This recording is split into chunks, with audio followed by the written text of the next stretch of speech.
Hi, we're the Wileys. Sticker. Hi.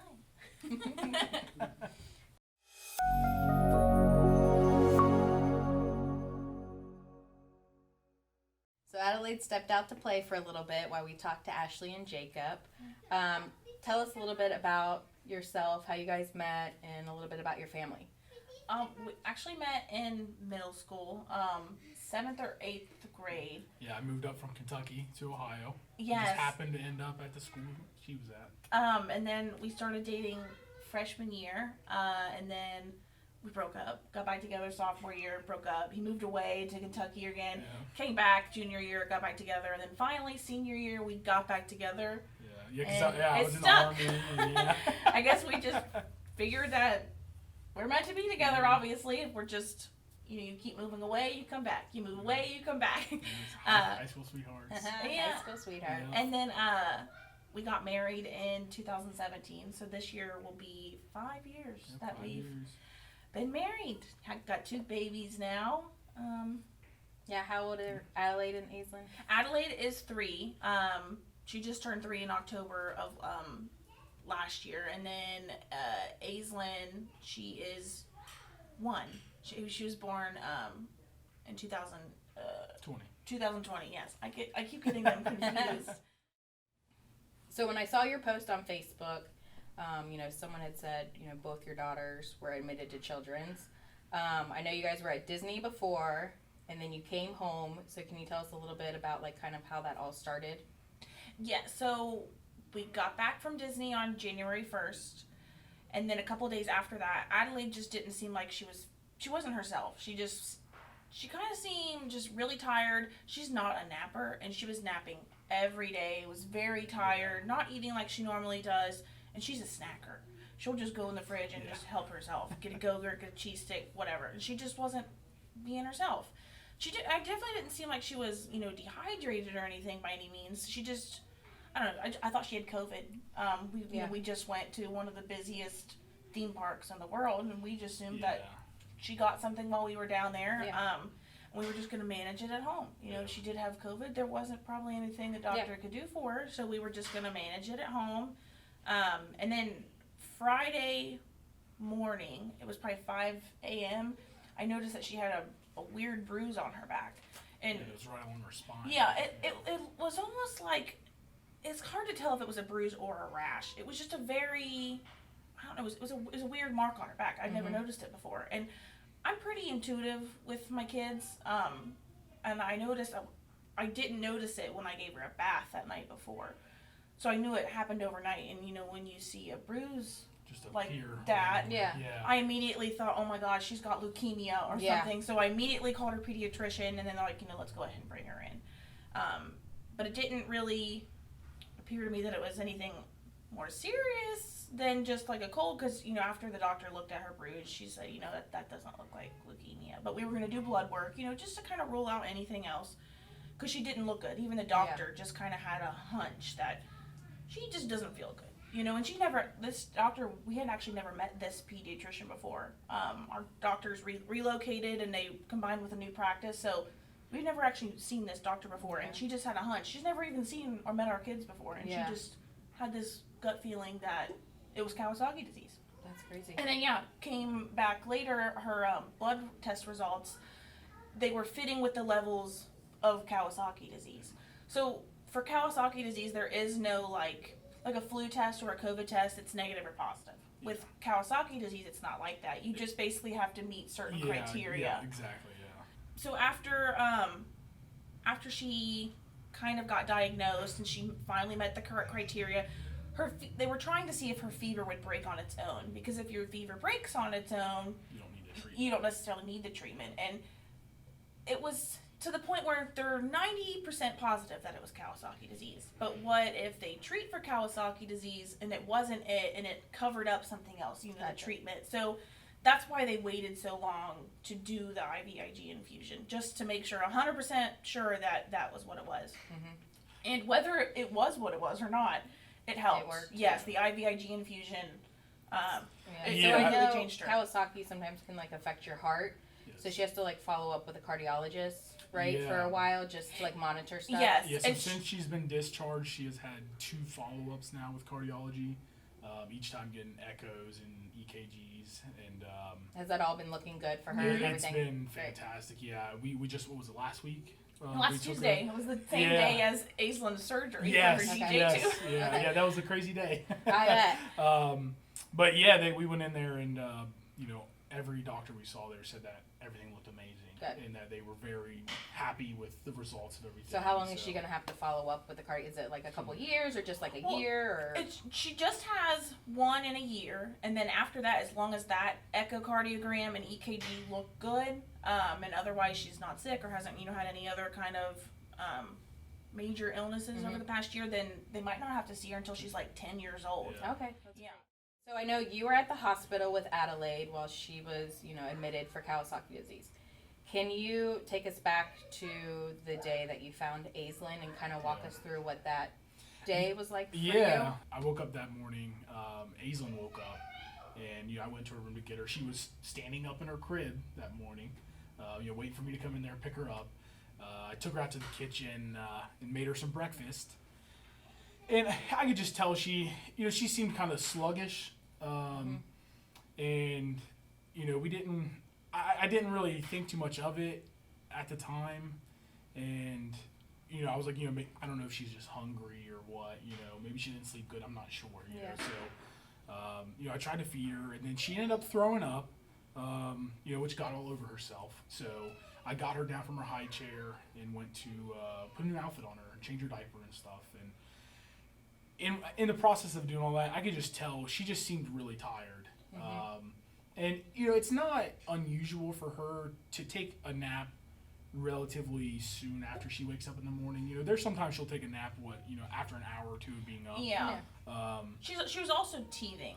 So like that was a big thing. So she was teething. We just got back from Disney, where we went from 30-degree temps up here to 80s down there for a week. Yeah. In the parks all day. So Yeah. she wasn't getting her Any parent naps. would just assume she's just tired. we were traveling too. So Yeah. obviously we're eating out a lot, getting pizzas Yeah. in Florida.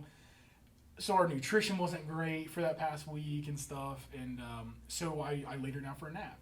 And I laid her down for a nap. I started cleaning the house, and we had the plan that when she woke up from her nap, we were going to switch off at the hospital. I was going to put Aislinn in the car, go over there, and then Ashley was going to come home with her. That way she could spend a couple days at home, Yeah. get some rest and stuff and all that. And when I went into her room, her, kind of the first things we typically do to wake up from a nap, we'll turn our light on and turn our sound machine off, which plays a white noise in her room. And I would say 98% of the time, if she's not awake, by the time I do those 2 things, she's awake. And she didn't wake up. Like I said, it's not 100% of the time. So I went over to her, and I could tell she was breathing,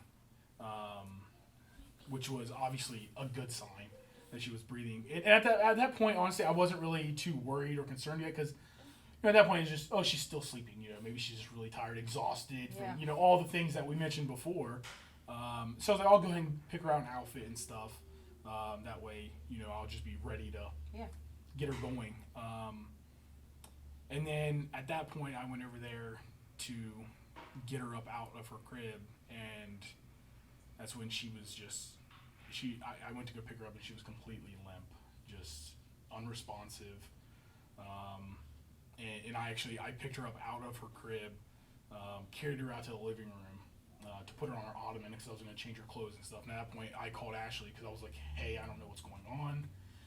And fortunately, at the time, the ER doctor just happened to come in the room to deal with Adelaide, or whatever it was they were doing at the time. And Ashley was kind of like, hey, I got some questions for you.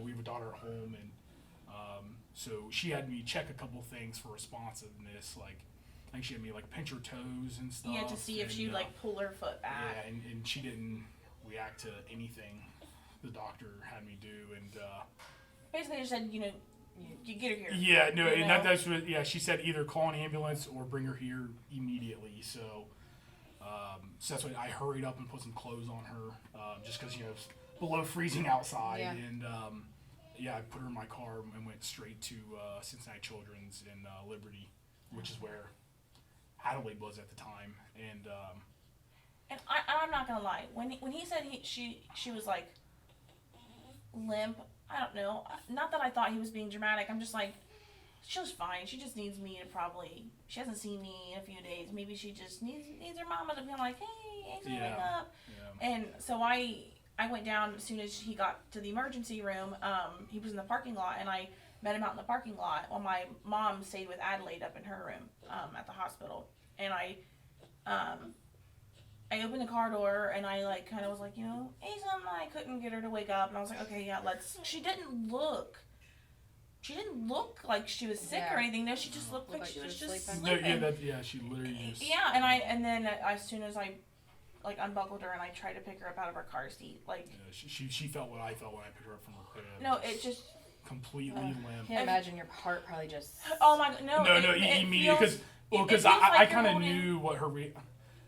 Because I felt pretty strongly that something was wrong, and because I even mentioned her, I was like, "Do you want me to grab her?"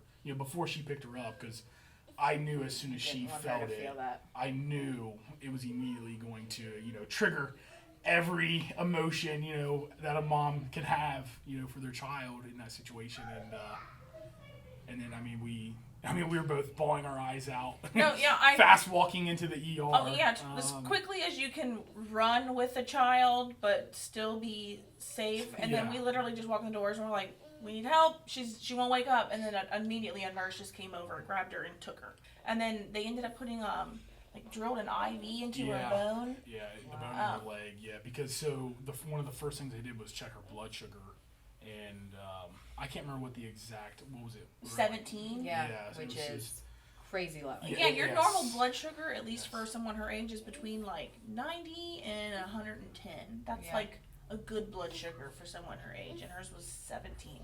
Yeah. So they discovered put the IV why in her spine, or not her spine, in her leg bone. And they figured out, okay, that's why she's unresponsive. Mm-hmm. And as soon as they started putting glucose in, she did kind of start becoming a little more responsive. Yeah. She would, flinch her legs if they like pinched her or whatever. But at that point, we still didn't know why she was hypoglycemic. What caused her blood sugar to drop that low. So that's why she had to be transferred to the ICU at Downtown Children's, because that's just where she needed to be. That's built for complex care kids. She wasn't in a coma, but she was asleep for close to 2 weeks. Yeah. And during that time, she was in the PICU, and you guys weren't able to hold her. They had her hooked up to an EEG, which just monitors the electric activity in your brain. And when she's hooked up to that, and plus she was also she wasn't on a ventilator at this point. No, she wasn't. It wasn't until the first MRI when they have to make sure she was completely sedated and all that, so she is still for the MRI, and so they did intubated her at that point. But all before that, she was breathing on her own. The only reason why they had to intubate her was because of the brain MRI. Yeah. And then after that, they didn't feel confident enough to take it back out. They knew that she was going to have more brain MRIs. They knew they were going to recheck it, so they didn't want to put her through extubating, reintubating, and then I think it can really irritate the throat and all that kind of stuff. Oh no, for sure. And then her body needed to rest as well. She needed that sleep. Yeah. And another big thing on that as well was talking with the neurologist and stuff. With what happened. So come to find out what happened was she had a metabolic crisis, and with the amount of brain damage and stuff, they knew it would. A lot of times when you have damage like that, it typically doesn't peak until days later. Okay. Yeah. I had asked the neurologist, I was like, I just want you to be completely transparent with us, because sometimes when a doctor's talking to you, you're hearing them, but I want to know, is she going to die? And nobody would say that, so I finally asked him, I worked up the courage to be like, is this life-threatening? And he said, yeah, yes it is. And Jacob and I just fell, and then they gave us a minute and left the room, and then they came back because I'm getting goosebumps just even thinking about it. Somebody just said our daughter could die while our other daughter is still in a hospital and hasn't been at that point she hadn't started the treatment for Kawasaki's yet. They were still on that line of should we treat it, should we not. Well, and a She big, was and a still big thing very to note sick. there was that Adelaide was still at Cincinnati Children's in Liberty. She was at Oh, Cincinnati that's- Children's downtown. So we were at two different hospitals at with that two point. life-threatening Yes. conditions with your daughter. Yeah. Like, it's just, it's like your brain can't even fathom. How in the world did both daughters get something life-threatening? Yeah, no, with there no was idea there of was it? there was It's- one doctor we talked to, and they literally said that like it was a medical phenomenon, that what was happening, that like within the matter of 2 days, we had a daughter with a rare disease, and then come to find out an extremely rare disease. And just, you probably couldn't even process it. Like, you probably were, I mean, just, I mean, and I guess as you can see, like, I can't even find the words. I'm Yeah. just, No. so The doctors were the same way. They're Yeah. like, and I'm like, they've got to be linked somehow. There's Yeah. no way that they're both yeah, sick. we and they've kept got, on saying that. we, yeah, we were even when at the hospital when they're like, okay, you guys need to rest. We're watching both your girls. we you were guys up all night up doing research. all night doing research on our Yeah. phones. Looking at computers, laptops, literally anything. Just like test results from other people's cases. I mean, literally just wrapping our brains. And some days we'd be like, okay, could it be this? Yeah. Could she have gotten some kind of infectious disease when we went to the ocean or is playing in the sand? Yeah, I mean, and we did. We talked to infectious disease doctors, and they're like, everybody. it's not that, it's not this, but so and then- there is no correlation Yeah. between them. Yeah. One And had then Kawasaki's, finally and one one's got day- Tango too. Yeah, and So- then finally one day when we were there, the genetics lab finally came up and talked to us. Because at that point, we yeah, had- how long did it take for genetics to finally start running some genetic testing? I feel like it was within the probably, first week, right? yeah. It just took a while for them to come back. Yeah. I think it was probably day 5 Yeah. of us in the hospital. But even at that point, we didn't do the genome sequencing or anything immediately. It was they kind of had some other theories first. They did kind of. I mean, one of their initial theories was that it was potentially a metabolic or mitochondrial issue. And they tested for the few that you can test for. Yeah. And all of those came back. And then one of them. So one thing that was crazy was there was one disorder or disease, actually. It was MCAD. MCAD, yeah. So they came in and talked to us, and the doctors, they literally said they were 95% sure this is what it is. They literally just had to wait for, I think, some urine analysis to finish up overnight to confirm it. And so overnight we're like, finally, we have a diagnosis. and obviously, at that point, they mentioned the name Yeah. of something. So we're researching all night long, and every aspect of the MCAD, for the most part, sounded exactly like what was happening. The only weird thing that when talking with the geneticist was that MCAD is on the newborn screening. So we were. Like, why wasn't it? And that's exactly, like, they were to the point at that moment already. They were like, we have to figure out how this could be missed on the newborn screening. Like, it should be impossible to be missed. And then they came back the next morning and they said that's not what it is. So then you're back to Back square to one. yep. And then I think at that point that was when they said, I think it would be a good idea to go ahead and send out DNA on her. And then the next morning we went and gave blood as well. That way they could cross-reference between all three of us. And then about 2 weeks later, Yeah, 2 weeks later. It came out that she had Tango too. So, like, I know you guys mentioned earlier, like, her MRI. So what exactly did it show, like, with her brain? Like, what is the extent of her brain damage? Do you guys know yet? Is it something that will continually change? And It's a significant amount of brain damage. What they told us is that there's typically a defined line between your white and gray matter in your brain, and hers does not. It's very diffused.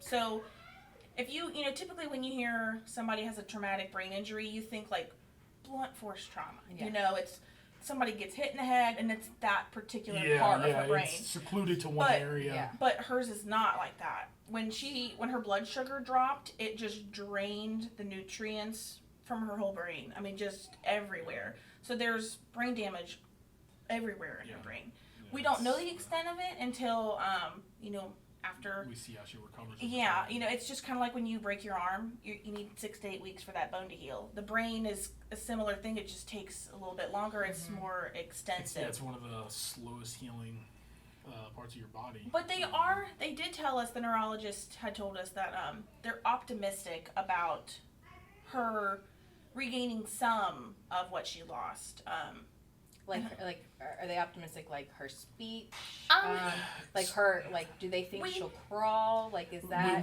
We do not know an answer to any of that.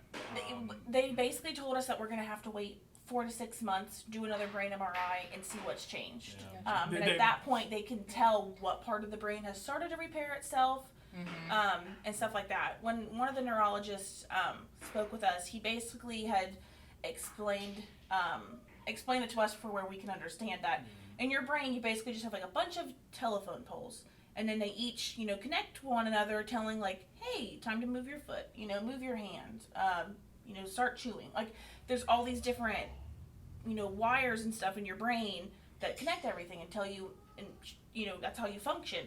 Well, hers, she's missing some of those wires, so her brain isn't telling her, to move her foot or stuff like that. But those can be repaired. It just takes time. They have said that when your body starts to like twitch randomly and stuff, that could be a sign that those bridges are starting to rebuild itself. Early signs. And she does do sense. a lot of twitching, as you've seen. So we're hoping We're being that optimistic. yes, we are being hopeful and optimistic that maybe that's what that is. Yeah. But like I said, we're not going to know for another couple of months. No, but are there any like life lessons that you've learned, or any wisdom you? I mean, one of the big things I've told this multiple people is your life can literally change so fast. I mean, like literally in the blink of an eye. I mean, went from we were this perfect happy family that just got back from Disney, the happiest place on earth.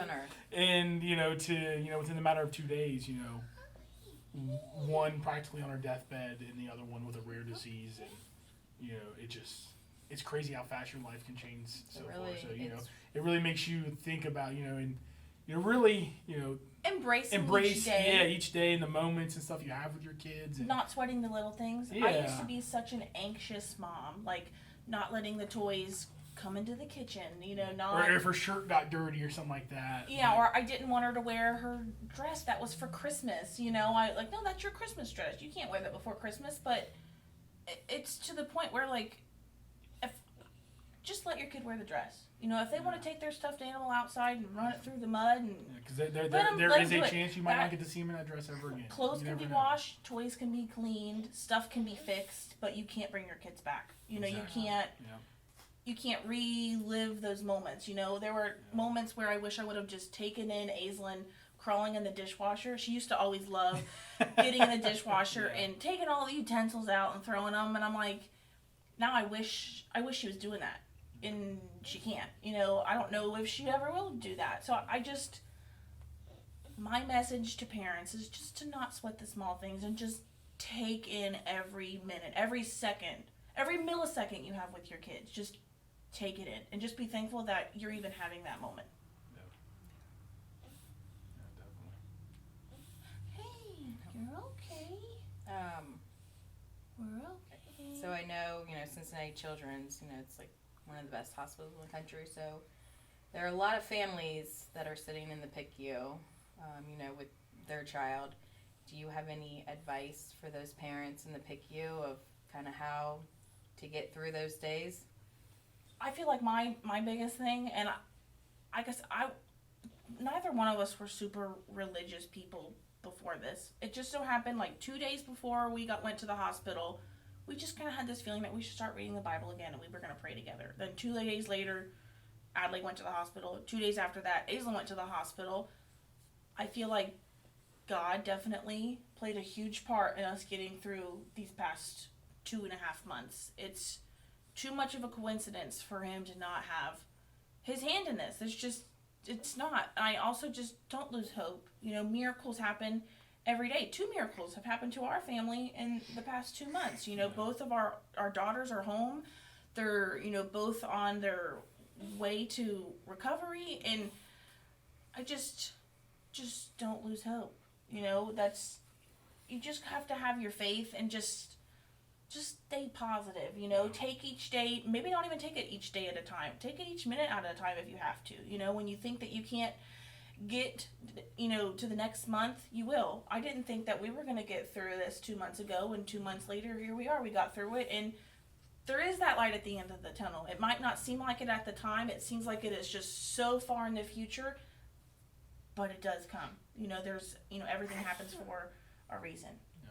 And I feel like the reason that, this happened to our family is just to make us appreciate each moment we have with our kids. I think it was a part of a bigger plan that we needed to really focus on what mattered, and that's just spending the time with our kids, not worrying about keeping our house cleaned or what project we're going to do next in the backyard, just taking each day at a time, each minute at a time, and just appreciating the moments we have with our kids. Yeah, enjoy the time with the kids. So, you guys know we've been working with you guys since January the beginning. So, we've spent quite a bit of time getting to know you, spreading your story around. We did a big fundraiser on Facebook. We did an event at Skyline where friends and family came. Grace and May put on the big Who Day event, which was super cool. We had the Who Day mascot come and take pictures to raise money. We also did the big raffle at our Hearts Ball. I feel like there was... Oh, we did the t-shirts. Yes. The I Believe in Miracles, Pray for A, Tango 2 t-shirts that Spirit by Design did here in the Mar Art Center. We have a great community here in the Mar Art Center, and they have really come together and really have loved helping you guys. So with all of that, we have raised a total of $15,000 we're giving you guys. Oh my God. Thank goodness. That is amazing. So, oh my God. The community has come together, and we have that. We also, because I know how much research with Tango 2 means to you guys, so we are also in Aislinn's name donating $1,000 to your Tango 2 research. Oh my gosh, thank you so much. We're also doing that because I know how much you guys really want to get the research for Aislinn to get some answers. And then Adelaide, this is it. Are you excited? So, we also did an Amazon wish list. Yes. So a lot of friends and families were able, to purchase little gifts for Adelaide, for Aislinn, anything you guys might need. And so the community came together, and this is a bunch of stuff that they were able to get you guys. So Adelaide, I'm gonna walk over here real quick. You want to see what's behind these signs?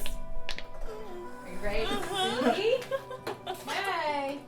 Oh my God! Wow! Yeah, Adelaide, go look and see what it is. Go look and see all the stuff you got. Oh yeah. You see all your new toys. Here, I'll look over here with We got a bunch of toys for you. We have for your mom and dad 2 1-hour massages, which she'll come to your house to give. Oh my gosh! We have a gift card for a full session with Heather Beckman Photography. So she's going to give you guys a whole family session. I got you a neck pillow because I know you guys are sleeping in your chair. Yeah, we are. So that might help. And we got Aislinn a bunch of little outfits. These are, somebody posted on your website and I had already bought the outfits. Oh So my the ones gosh! where it just, Oh, for 2! For 2. Oh my gosh, that is bunch amazing! of cute little outfits. And then Allie, we got you a bunch of, I heard you like Barbies. Yeah, look, this is from Grace and May. You girls have matching Easter dresses. Oh my God! And we made sure they had buttons for her too. That is amazing. You want to play with this one? Yeah. Well, hold on. You can play.